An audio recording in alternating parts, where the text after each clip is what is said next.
പ്രവാചകൻ സല്ലല്ലാഹു അലൈഹി വസല്ലമ തങ്ങളോട് സ്വഹാബത്ത് ചോദിക്കുന്നു, യാ റസൂലല്ലാഹ്, ആരാണ് നബിയേ?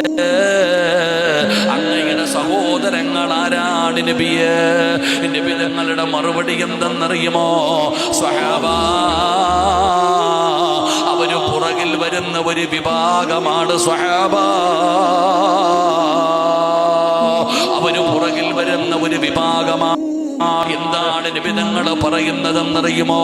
നിങ്ങൾ എന്നെ കണ്ടിട്ട് സ്നേഹിച്ചവരാണ്, നിങ്ങൾ എൻ്റെ കൂടെ നടന്നവരാണ്, എൻ്റെ മുഖം കണ്ടവരാണ്, എൻ്റെ കൂടെ ഇരുന്ന് ഭക്ഷണം കഴിച്ചവരാണ്, എൻ്റെ വഴുത് കേട്ടവരാണ്, എൻ്റെ പുറകിൽ നിന്ന് നിസ്കരിച്ചവരാണ്, നിങ്ങൾ എൻ്റെ ദുആയിക്ക് ആമീൻ പറഞ്ഞവരാണ്, നിങ്ങൾ എൻ്റെ കൂടെ യാത്ര ചെയ്തവരാണ്.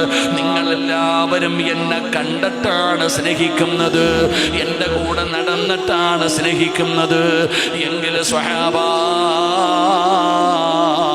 എന്നെ കാണാതെ സ്നേഹിക്കുന്ന, ജീവിതത്തിൽ ഒരിക്കൽ പോലും എന്നെ കാണാത്ത, ഞാൻ എങ്ങനെയാണ് ഇരിക്കുന്നതെന്ന് കിതാബുകളിലൂടെ പറഞ്ഞിട്ട് അറിഞ്ഞ അറിവല്ലാതെ ഒരറിവുമില്ലാത്ത ഒരു വിഭാഗം എന്നെ അവരുടെ ജീവനക്കാല്, അവരുടെ സർവ്വതിനേക്കാല് എന്നെ സ്നേഹിക്കുന്ന ഒരു വിഭാഗം വരും സ്വഹാബാ.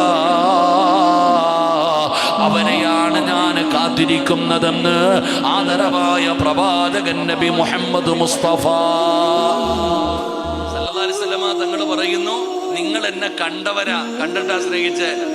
എൻ്റെ കൂടെ നടക്കുന്നു, എൻ്റെ വഅദ് കേൾക്കുന്നു, എൻ്റെ കൂടെ നിസ്കരിക്കുന്നു, ഞാൻ ദുആ ചെയ്യുമ്പോൾ ആമീൻ പറയുന്നു, എൻ്റെ കൂടെ നിങ്ങൾ നടക്കുന്നു, നിങ്ങൾ കണ്ടിട്ട് സ്നേഹിച്ചു. എന്നാ ഒരു വിഭാഗം വരുന്നുണ്ട്, അവര് കാണാതെ എന്നെ സ്നേഹിക്കും. അവർക്കറിയില്ല ഞാൻ എങ്ങനെയാണെന്ന്, അവർക്കറിയില്ല, എന്നെ കണ്ടിട്ടില്ല, എൻ്റെ ശബ്ദം കേട്ടിട്ടില്ല. അവരുടെ ജീവന്റെ ജീവനായി എന്നെ സ്നേഹിക്കുന്ന ഒരു വിഭാഗം വരും, അവരെയാണ് ഞാൻ കാത്തിരിക്കുന്നതെന്ന് നബിയുനാ റസൂലുള്ളാഹി സ്വല്ലല്ലാഹു അലൈഹി വസല്ലം. അല്ലാഹു ആ കൂട്ടത്തിൽ നമ്മളെ പെടുത്തുമാറാകട്ടെ, അല്ലാഹു ആ കൂട്ടത്തിൽ നമ്മളെ പെടുത്തുമാറാകട്ടെ.